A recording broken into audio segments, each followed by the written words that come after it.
I'm grateful that all of you decided to be inside for an hour rather than outside. I know what I would be doing if I could be out hiking. It's just gorgeous today. And if we need to, if it gets hot in here, wave and we'll open some doors or something. But I'm so grateful to see y'all. And as some of you know, since leaving Prescott many moons ago, my path has been wayward. I kind of follow where my passions and love is and try to learn as much as I can along the way. But some topics are kind of game changers, showstoppers. And last fall, early last summer, I should say, when friends of mine all across the country who were exchanging information through this Air-Sea Society and other organizations said, not only did we have the smallest number of monarchs in our lifetimes moving into the summer, but things don't look good for the fall, either in California or in Mexico in terms of the ones that may arrive down there to overwinter. We realize that we have one of the greatest risks to any iconic species in North America happening this year within our lifetimes. And like many other people, I pulled out the stops and have just decided every moment that I have for the next 6 months to be engaged in monarch and milkweed conservation, I devote to that. So cancel a lot of other things, change priorities, and I'm one of about 100 people, including some of the people in this room, that I know that are doing that. And so I want to explain briefly why so many of us are so concerned about a species that was once probably the most common butterfly species on the continent, but like what happened to passenger pigeons, what, 100 years ago? Exactly 100 years ago, and what happened to chestnuts about the same time for different reasons. The most well-loved, common and iconic species of butterflies that we've had in North America is really at extreme risk. And the good news is that there's a lot of things that people with natural history skills can do. So the reason I wanted to come here and talk to you about it is because I think Arizona's in an incredibly unique position to help figure out options for monarchs and milkweeds. And that this is also about something that's very dear to the hearts of many of you in here, and that's that we need to move the conservation movement just past the thinking about single species, but ecological interactions, what Bob Pyle calls the extinction of experience, of what our kids and our families can experience of nature, and the extinction of relationships like the milkweed monarch one. But this is also about the relationships between land stewardship, farm stewardship, sustainable agriculture, and how it affects wild biodiversity. And so there's a lot of issues woven into this monarch story that many of you in one way or another are interested in and in fact have been working on. And so I love it because it's sort of a nexus of things that Alice and Jack, and Tim Cruz, and others involved in Becky Routson that have been involved in sustainable agriculture discussions in this community have talked about for years, and then my affinity with all the environmental scientists here on campus who've done such great work on the biodiversity of the Southwest and New Mexico. So with that, again, I'll get started and go through these really quickly because I want some of the people who are working with milkweeds and monarchs in this room to also talk about what they're doing that you can be involved in. This is really a citizen science initiative. No one is left out because their skill set doesn't fit. There's so many different skill sets in this room that can contribute to helping this issue at a critical moment in American history. Okay, I'm going to say things like that sound like hyperbole, but when we get the entire breadth of all the monarchs breeding and coming down here to Michoacan trickling down to what now is no more than enough butterflies to cover an acre and a half of Mexican forest. I'll say that again, an acre and a half is all we have last. When I first went down, Lori and I have been down there together, but when I first went down to the OML forest in Michoacan, there are about 50 acres of OML firs, Abies religiosa, covered with hundreds of thousands of monarchs per tree, and now we're down to an acre and a half, and 4 or 5 of the 7 or 8 major mountaintops here are the bulk of them, I believe is one way to say it. We're really dealing with sort of unprecedented risks, and I'll talk about the California situation separately, but this is really a remarkable moment to decide whether we want to do something for not just a single species, but a whole set of relationships that go with it. So let me start. First of all, the term food web restoration is now what I do for work. I never knew what I was before, or what I wanted to do when I grew up, and still probably don't. But the point is that I'm going to make some analogies about how we need to restore food webs and food chains for pollinators, and how, if we do that right, it affects the human food chains. That obviously, with the decline of honeybees and bumblebees and monarchs, all of which are in our farmlands, but obviously honeybees and bumblebees do more crop pollination, particularly for field crops and orchard crops. We need to be thinking about how to restore both sets of food chains, the ones for pollinators themselves and the ones that affect all of us, and this is an issue that wraps those two things together too. Okay, so it's been in the literature only about 10, 12 years, these terms, food chain collapse and food web collapse and food web restoration. And you probably heard the word collapse recently in 2 senses. Jared Diamond's book Collapse, which a lot of archaeologists, including some who went to the school, and ecologists debate. And then the kind of colony collapse of honeybees that I think all of you have heard about in the press. And yet that colony collapse is only about 5 to 8% of the total deaths that happen to bees each year. Many people now believe that the smoking gun for that is the use of neonicotinoid pesticides and their increase over the last decade. But in all cases with monarchs, honeybees, and bumblebees, it's multiple causes for very dramatic declines with all 3 groups of pollinators or floral visitors, fewer individuals of each of those 3 groups, honeybees, bumblebees, and monarchs, than any time during our lifetimes, okay? So that's why people are using a word as hyperbolic and dramatic as collapse for what's happening. And so now honeybees were on the cover of Time magazine last year instead of, Osama bin Laden and a bunch of other people. We're now putting honeybees on the covers of magazines, but that's because in a survey of 453 items in a Whole Foods grocery store, 230 of them are essentially potentially affected by these pollinator declines. That are the quality and quantity of our produce is now being affected by pollinator scarcity. A 96% decline in the abundance of certain bumblebees, and now we have parasites and diseases affecting honeybees jumping to bumblebees, something that we haven't heard about until the last couple of years.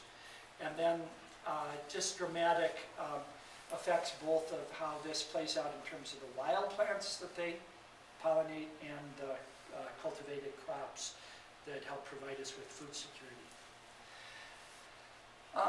But the food chain collapse metaphor may be especially evident and pertinent for the milkweed monarch food web. There's about 136 different kinds of insects that rely on milkweeds, but the monarchs are dependent on milkweeds to complete their life cycle. A lot of these other 130-some insects are not.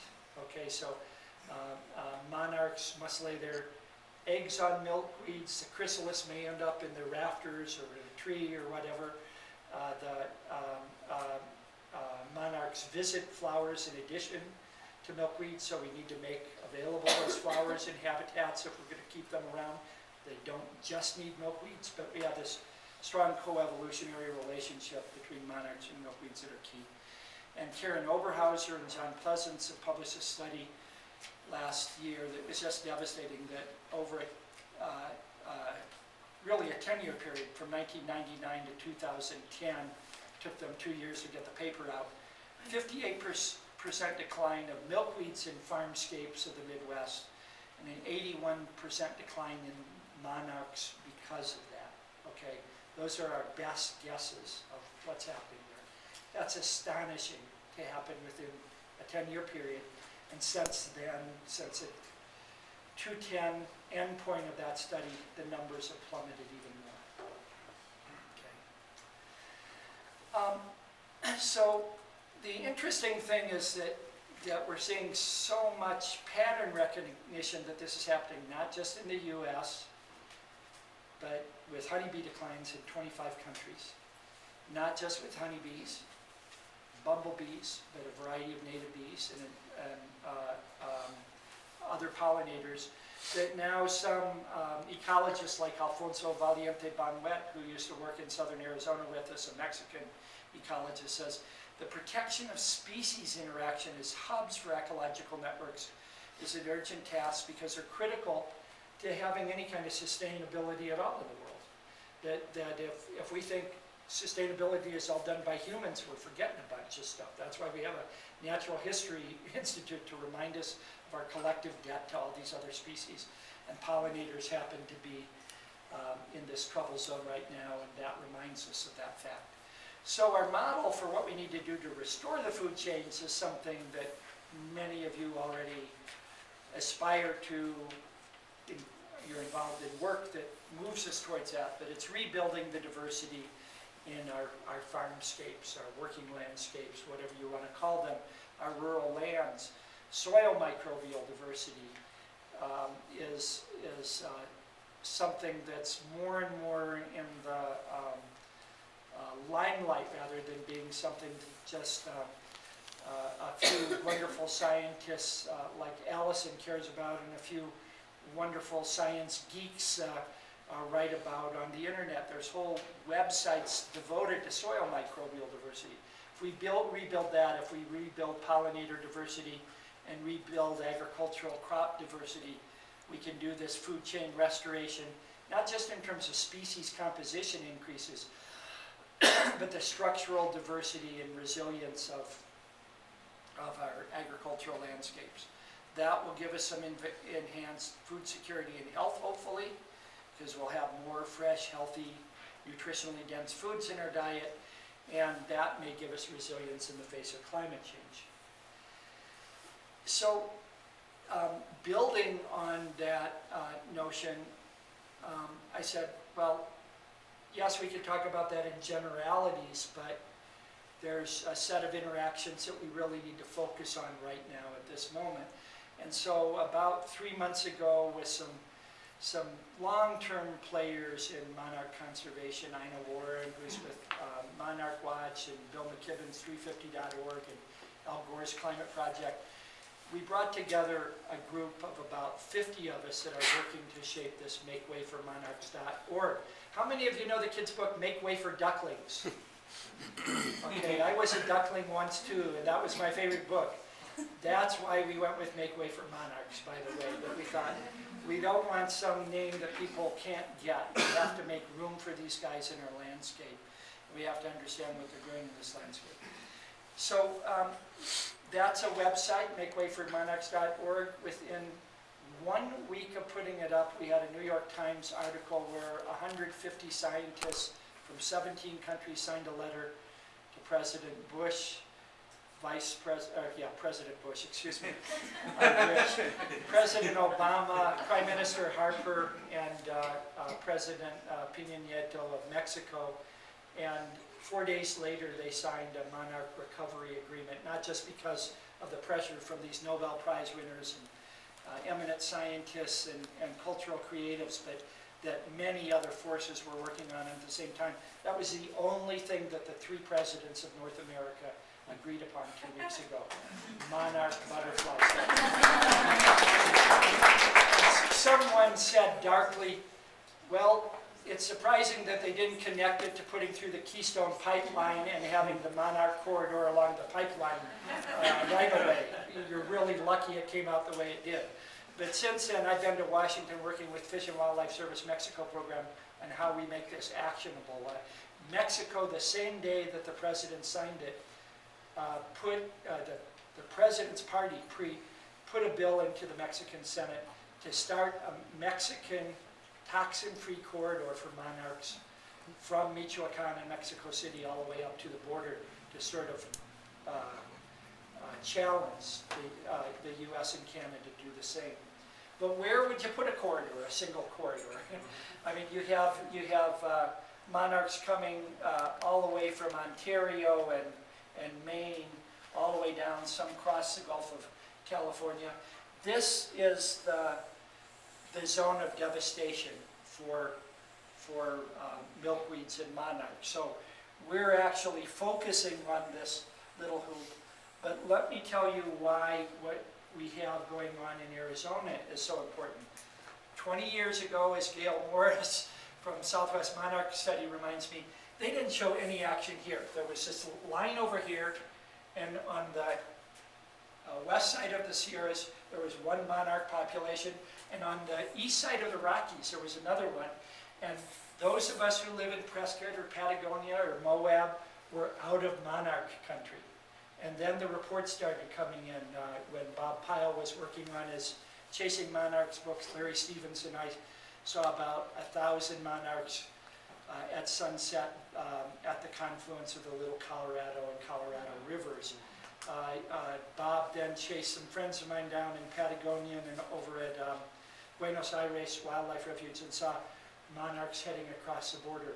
Reports started coming in from people who said, I've reported it to monarch organizations before that we have monarchs in Flagstaff or Phoenix or Gila Bend or the Cofis or Yuma, and they said, no, you're a bad naturalist, you were only seeing queens. And it ends up they were seeing monarchs. And you need to know the difference between queens and monarchs and viceroys, but I think all of you can pull that off. It's not rocket science.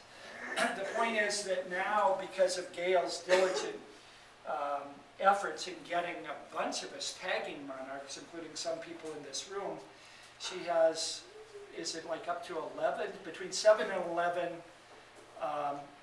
monarchs from Arizona that have been tagged up here, that have been found in the dead bodies down at Michoacan. What's the new numbers? About the 41 that we picked up briefly there, I think 10 were from Arizona. 10 were from Arizona just this year. Yeah, just last week. Yeah, and I think there were already 7 before that. Okay. Then, other ones that Lori, my wife, and Gail and I had all done some tagging down at Canelo Hills on different days this summer. I think 5 of those have ended up in the Pismo Beach, Santa Barbara, San Luis Obispo corridor. And then there's this strange little thing that I've been talking to Tom about, because one of the Phoenix monarchs tagged, I think from Gail's yard even, in Chandler, ended up at Keno Bay. Tom, you saw monarchs, what, 3 weeks ago? Yep. And the same week that you emailed me that, 3 other people in Keno emailed Gail and said, we've seen monarchs in Keno too, but one tagged one has shown up. So Arizona has monarchs that are going in at least 3 directions. 2 of them from the populations in Canelo that may be from the very same population. And this is just really interesting, and why we're so interested in it, it may be a subtle point, but I'll try to say it in the clearest way possible. How many of you have looked at Barbara Kingsolver's Flight Behavior book? Have any of you read that? She sort of has this science fiction thing about a population of monarchs budding off, and in the stress of everything going on in the continent, they show up in Appalachia. Well, populations of monarchs do bud off from the marginal areas and do different dances than the other ones. And so we're seeing this huge area of devastation southeastern Arizona alone, we have 19 different milkweed species, relatively few threats to the milkweeds. And so what's happening here in Prescott and along the streams up here and at the Hassayampa and in along the San Pedro and other waterways in Arizona may be key to ultimate monarch survival if this has become a complete wasteland.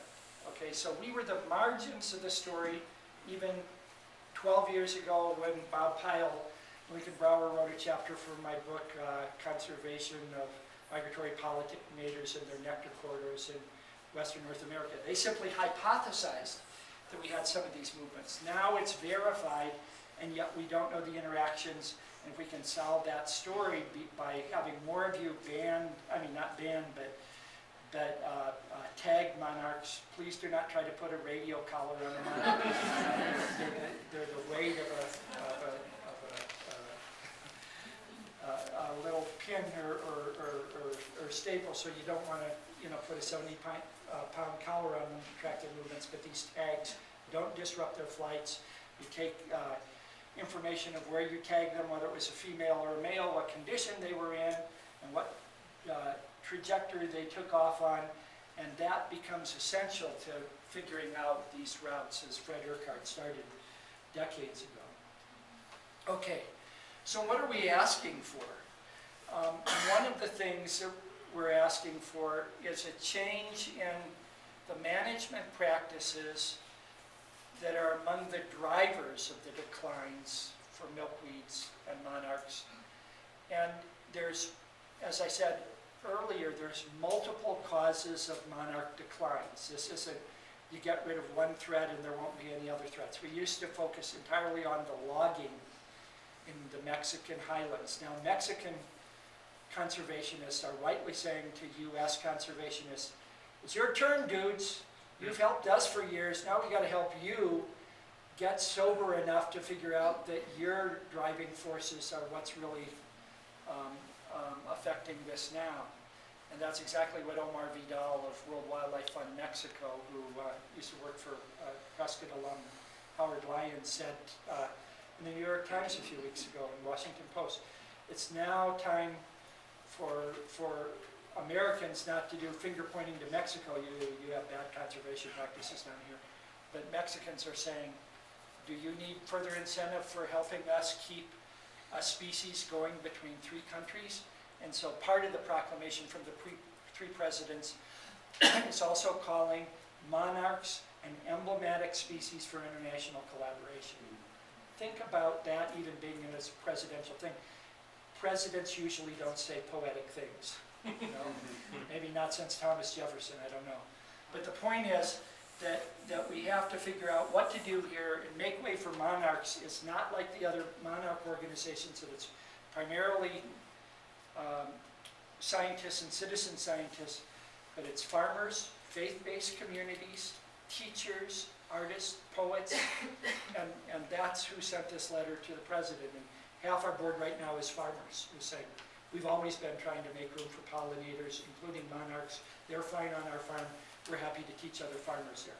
Why are we focusing on farmers?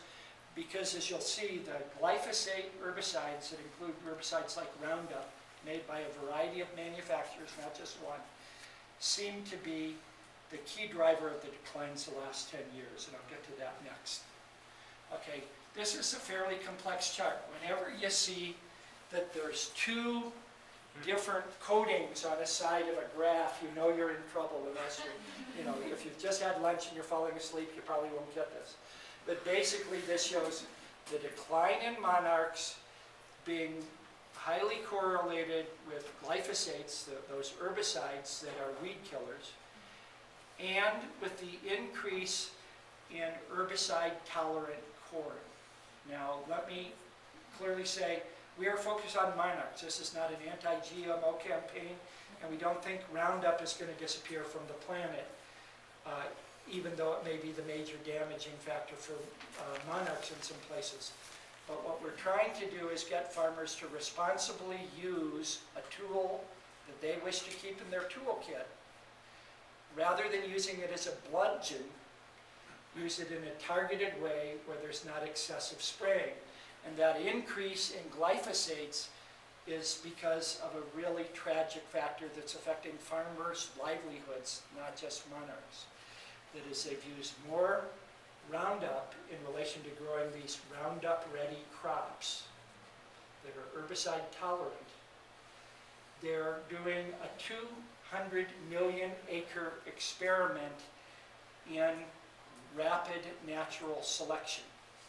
So within 15 years, they've created something like 31 herbicide-tolerant super weeds around the world, including 14 on American soil that Roundup no longer kills. Okay, I mean, this is like an experiment in disruptive selection, or whatever you want to call it, microevolution, that just blows someone's mind, that we've created herbicide-tolerant weeds in a matter of a decade. And now it's costing farmers 5 to 7 times as much as a decade ago to constantly spray the weeds over and over again to try to kill them, and they're not killing them, they're creating more super weeds. Milkweeds is not herbicide tolerant, so milkweeds that were getting sprayed just once a season now are getting sprayed 7 times. They're all dying, and the super weeds are now 80% of the total weed crop in some of these fields. And weed scientists from the South, who were the first ones who noticed the superweed thing, are now leaving ag schools and on their weekends going out to farms all over the Midwest and say, don't do what we did in the South and buy into this package of the GMO-tolerant, herbicide-tolerant crops and these herbicides. You'll go broke doing it. Switch to integrated weed management, or you're going to be out of business. And already with Roundup-ready cotton in Arizona, 1/5 of the farmers who've used it, let alone the farmers who said, I'll never grow cotton that's herbicide tolerant, it's too costly, are now saying 1/5 of them are already dissatisfied with the results that they've had. They have more weeds, less yields. So it's not working for farmers, and it's not working for monarchs, it's not working for other pollinators. And that's why we think we have a foothold to talk farmers into being part of the solutions rather than the problem. They're dissatisfied now. So farmers are not our enemies. Toughest thing for me to say is that herbicide producers are not our enemies either, for some reasons that I'll mention another thing. So we're really after a mission to safeguard the biodiversity in this incredibly interesting and diverse and almost perversely complex milkweed community. You could have a whole natural history class just on the interactions in the milkweed community. And we're trying to reduce the excessive and non-targeted use of herbicides, because we don't think we're going to talk every farmer in the U.S. into stopping the use of herbicides. And we're looking at 2 different strategies: farmscape options and public space options, including roadside vegetation, and I'll get to that in a second. So who are the key constituents needed to bring back these relationships? A whole mess of people, including everyone in this room. Probably some of you fit 3 or 4 of those different categories. So this is why we're trying to build a broader coalition than the other monarch groups have to date. Okay, so there's 20 major milkweeds out in the US and Canada landscape that are not only where monarchs lay their eggs, but the larvae often spend their first eating hours, they 3,000 times their weight in a matter of weeks, on milkweeds before they move to other plants. Again, adult monarchs nectar on both milkweeds and other flowers. So we need milkweeds, but we also need a whole bunch of other native plants in those landscapes where this will continue to be an endangered phenomenon, as Bobby Pyle calls it. Okay, how about our goals in Arizona? We want to ramp up private-public partnerships, like the one here with people in this room, Terroir Seeds, Painted Lady, what do you call it, Vineyard, Winery? Vineyard, thank you. And Prescott College. Here's just a small set of the milkweeds in Arizona and their elevational gradients and all of that. In just our county alone, in Santa Cruz County, that's 25 by 35 miles, I guess, we have 19 species of milkweeds. This is just 19 of the ones in the whole state. I think we have about 22, 24 milkweeds, depending on whose taxonomies you use. But already between what Painted Lady and Terroir are doing, what Desert Survivors Nursery is doing in Tucson, what Borderlands Restoration that my wife Lori works with, and Borderlands Habitat, the associated nonprofit that's emerging. We have at least 11 of the Arizona species being propagated this year, going out into public spaces like highway and railroad and transmission line right-of-ways, school gardens, community gardens, etc. At this point, Fiona, do you want to talk about what's happening with your stuff? Where are you? There you are. With help from the Xerces Society, or they contacted me through Cindy and Steve, Terroir Seeds. We planted over 2,000 Asclepias asperula, so the spider milkweed or antelope horn milkweed, down on our, not far from the vineyard, and probably got about 2,000 of them left, and the gophers are doing their best to get rid of them. But we're managing to keep them at bay. But so 2013 was the first full growth year that we had of the milkweed, and it was gorgeous, but I didn't see a lot of butterflies. We got a lot of bumblebees pollinating the plants. We had lots of flowers, lots of seed, and the point was to collect the seed for sale, and so I'm providing Terroir Seeds with the seed. Oh, yeah, here's a whole lot I just did today and yesterday. It's precisely about 2.5 ounces. I mean, it's just took me forever. 1 pound of milkweed seeds can be as much as 800,000 plants. So, but anyway, we got a good harvest, I guess you could say. It's a one-man band show, so talking about private-public partnerships, if anybody ever wants to do anything down in my milkweed patches, just let me know. Or come down, don't even let me know. So you have permanent, I mean, they're Yes. perennial, so they're in there on the edge of your They're vineyard. in there, they don't look like anything right now, just polytubing with little yellow images is all I can see right now. But that's really all we had to do in the beginning. We probably won't need to use that much. We hardly used it last year, the irrigation that we had put in, because they're native. And then this year, how many plugs do you think you'll produce? Or- Well, I'm not producing the plugs, Okay. I'm growing the plants. Okay, great. so Thanks for for the that seed. clarification. And Yeah. it's doing, I'm really looking forward to this year. I've got better at beating the gophers. I've got better at knowing when to harvest the seed ahead, because, you know, it pops open and can blow away. Surprised someone hasn't come up with a cable game called Beat the Gophers. Perhaps I could do that on the side. But anyway, it's a great project. And when I first started, I thought, oh, that'd be, it'll be pretty cool. But it takes a lot of time. Yeah. You've got to keep Thank it you. weed-free. I mean, I like to keep it weed-free. And we also have another native milkweed on the property that I just let grow. So Yeah, we've got, yeah. but Well, this is so butterflies key. were very few last year. And Yeah. towards the end of September, I saw lots of caterpillars. And the very last butterfly I saw was Halloween. And it had just come out of its little chrysalis and was hanging from a little twig just above. Great. And I thought, I hope you make it to wherever you're going, because it's getting cold. But anyway, that's us. Well, yeah, we've got a greenhouse down in the big field there where some young people have gathered up, and Francesca's the nursery manager, and they're growing out thousands of species. Yeah, 6,000 milkweed plants as plugs for transplanting. Yeah, and this is the first year, and they're propagating them very successfully, which is really great news, because they can put out the thousands of species that make way to Monarchs and Gale are asking for to distribute throughout the state.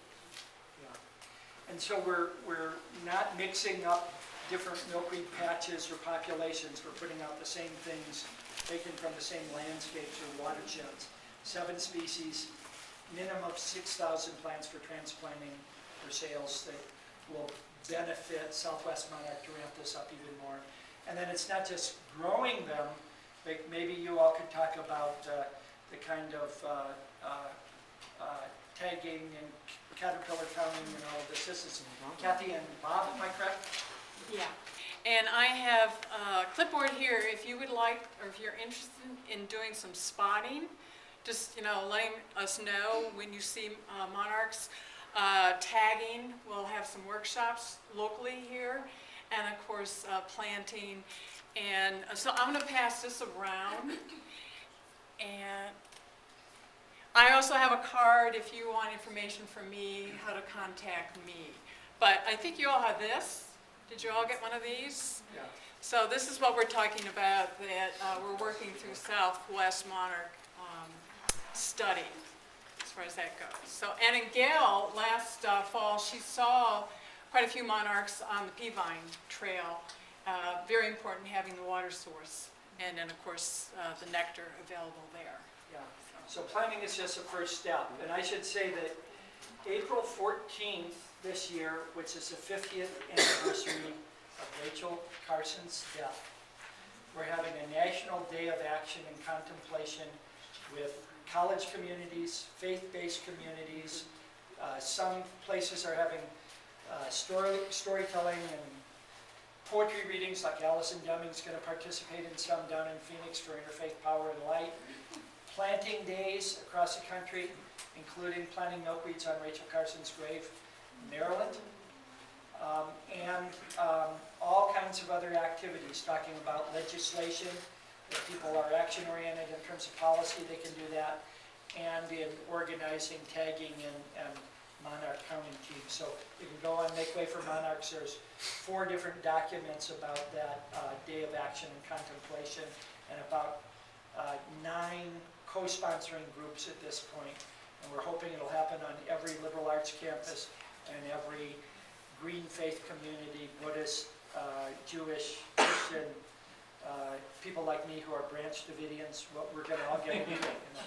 I'm the other kind of branch Davidian, the tree branch Davidian. Oh, I'd like to mention also, excuse me, that Highland Center for Natural History, they are planning to connect through Gail Morris and get milkweed plants to sell May 3rd at their native plant sale. Yeah, that's great. It takes a little bit Local. to get them going, and different ones have optimum planting times in different places. So how about the strategies for really ramping this up?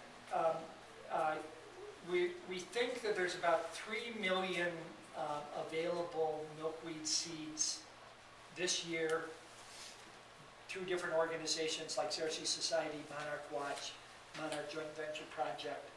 And we want to see a lot of that go to north-south corridors, public spaces that can sort of create an underground railroad for milkweeds, for monarchs. The milkweeds will be the stopovers, the monarchs will be the endangered passengers from one safe site to the next. And so one of the things I did last week and that I'll be doing in St. Louis, which by the way is where Monsanto headquarters is talks to highway landscape designers to say, how can you help us get out the milkweeds that we already have into these linear corridors, especially in parts of the highways where you aren't doing any herbicide spraying or mowing. Some milkweeds are shorter than the mowers, like a really interesting one from western Colorado down to southeastern Arizona, Asclepias uncialis that we're growing in our place. I also have about 300 milkweeds in our own personal greenhouse. But we're trying to do training for the roadside maintenance crews, because this is where the rubber hits the road. If they don't know that there's milkweeds out there, they get mowed or they get sprayed.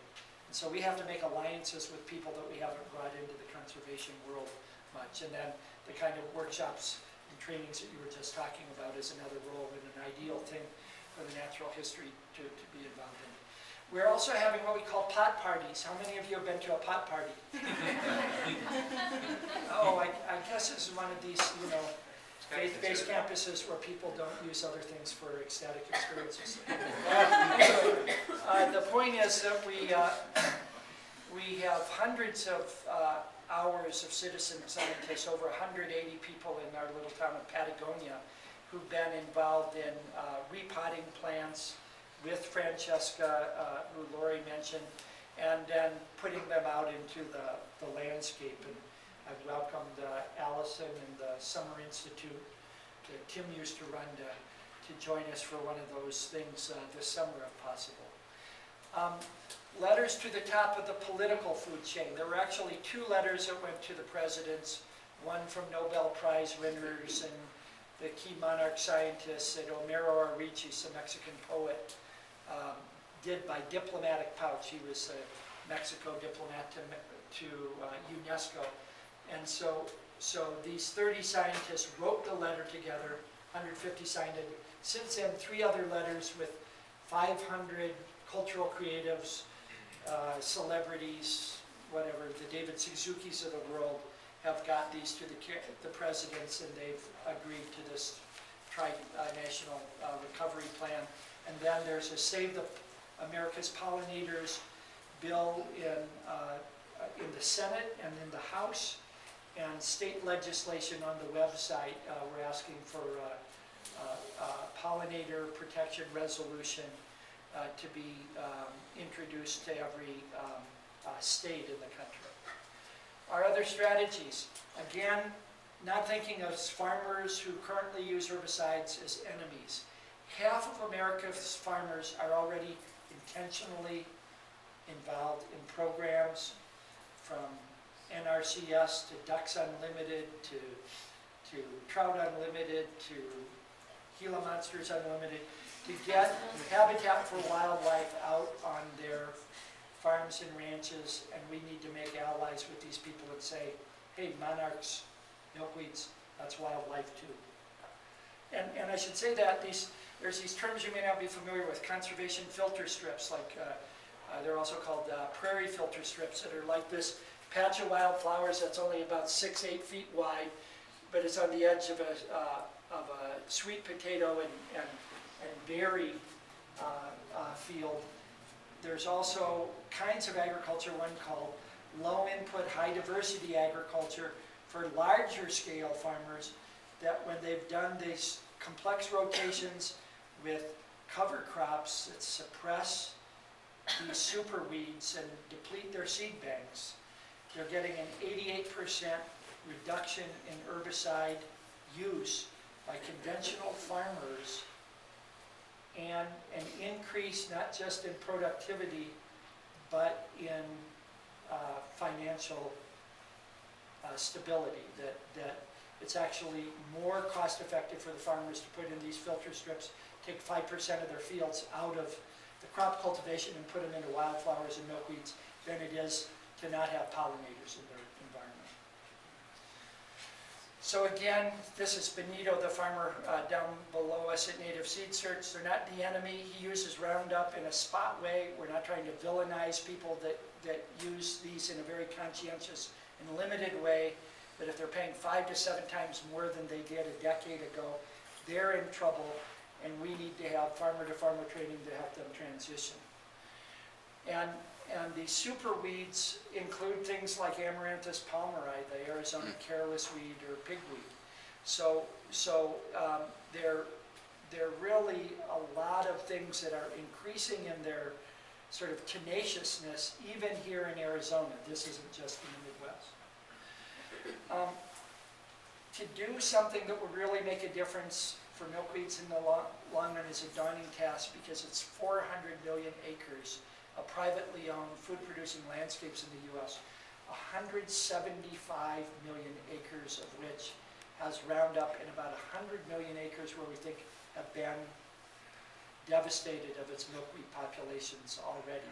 So 1/4 of the total crop area within monarch habitat has already been devastated. How do you ramp up to do a conservation project on 100 million acres to bring milkweeds back? That's what we're talking about.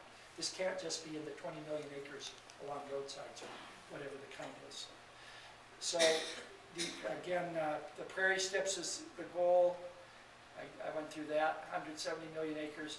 This is what we've been doing in southern Arizona already. When we started a Western Sustainable Ag Research and Education Program 3 years ago, we had 1 pollinator-friendly farm in Arizona total. Now we have 11 farms, ranches, and public gardens designated as bee-friendly certified sites throughout the state. It's a self-evaluation process that you put on the Partners in Pollination website. It's evaluated by farmers, and then you get a designation. They put you on the map. You put up a sign in your orchard or pasture or garden, and all of a sudden the bees and butterflies start coming because they see that sign, and they know that they're safe there. So some of these communication strategies have to be interspecific. Okay. The really weird thing is that with the production and the incentives for producing biodiesel and ethanol, we pulled about 17 million acres out of the Conservation Reserve Program to put back into producing food for our cars' bellies. It doesn't make sense. And we want to see the Conservation Reserve Program become a solution rather than a problem again. And then the weird thing is that weed scientists now are totally on board with doing something with this problem. And we've recently had letters from crop associations, herbicide producers, and other big ag people saying, we want to be part of the solution, we don't want to be part of the problem, what can we do? And people like Laura Jackson, Wes Jackson's daughter, of the same extended family that Tim Cruz is now working with, is working out a strategy to present to all those players to say, we probably can't do this if we don't have you involved. We're not used to playing with herbicide companies and crop associations. How do we get into the same realm so that this is even possible? But weed scientists have stuck their necks out. A lot of them have been chastised by the Farm Bureau and by the herbicide companies for saying your products aren't working anymore. They're not working for us. It may kill a weed, but it's creating super weeds at the same time. So we're really trying to bring those guys into a network of support. So if you have a good weed scientist, he's getting public support for being honest about what works and what doesn't. And again, it's a dozen different federal agencies that we need to be involved. Most game and fish departments, including our own one in Arizona, don't even consider invertebrates wildlife. Okay, so that's where we are. U.S. Fish and Wildlife does. So we have to work with all these different agencies to do something. And then keep in mind that the real vulnerability to the people who've been dismissive of this is that there's, what, 250,000 youth in the U.S., Canada, and Mexico, minimum estimate, that are seasonally engaged with milkweeds and monarchs. I mean, there's probably 2 to 5 million kids that read at least once a year the Journey North website, tracking the migrations of these, one of the most effective environmental ed programs ever on tracking migrations of animals. So if we can say to the kids, talk to your grandpa who's an herbicide distributor about how much monarchs matter to you. We don't want to politicize kids, but we want to say, these kids are in love with these things. The other day I saw someone with a whole monarch costume on, and they weren't going to a party in the Mission District of San Francisco. Anyway, so ramped up seed production and all of that, we think we can get up to 2 to 3 million plants out into American farmlands. Already a whole bunch of nurseries and seed companies are completely out of milkweed seeds. So we need to ask the public agencies. I've been collecting seeds for the Seeds of Success BLM program, the seed banks there. I have this little kit. Where's my little kit? There it is. All of you who are hikers, especially June through July, need to carry one of these around with you. It has stuff to get the milkweed seeds sorted, separate the fuzz, or do that later. Have your little plant collection notebook, take the GPS coordinates off your phone, put it in your little bag, have a little jar that you keep the milkweed seeds in, tear off a piece of paper and put a label in the jar, put another one, stick it to the outside of the jar in case you lose one, keep track of it, and then share it with the Painted Lady or Terroir Seeds or community gardens. And wherever you go, you may need a permit to collect the milkweed seeds in a national park or forest, but wherever you go on private lands where you know people, collect milkweeds and get them around. Okay, so think about this. We have those 250,000 kids, 32 states, 3 Canadian provinces, and 3 Mexican states who communicate with each other. 250 paper monarchs are sent down to Mexican schools from US and Canadian schools each year. How do we get them engaged in being citizen scientists? Millions more kids learn about monarch metamorphosis, and there's an essay on our website saying to take on this problem, we have to go through a metamorphosis or a process of metanoia to decide whether we're going to change what happens.